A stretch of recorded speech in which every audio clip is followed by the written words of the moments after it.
In this tutorial, we'll look at how to troubleshoot order issues in Shipbridge. To do so, you should open a support ticket containing the collected files, logs, and settings related to the orders.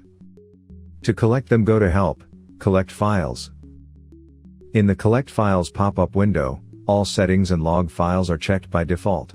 Unless advised, leave these boxes checked. In the Files Modified Between field, enter a date range for log file collection.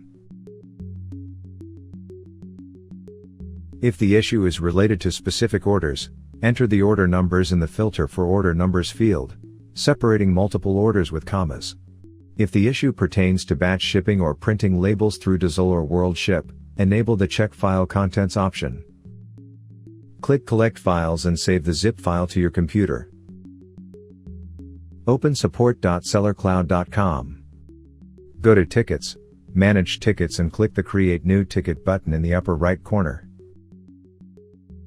Add a title, describe the issue,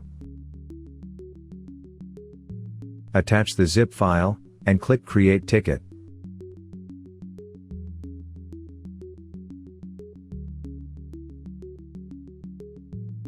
Alternatively, email the zip file to your Sellercloud account manager.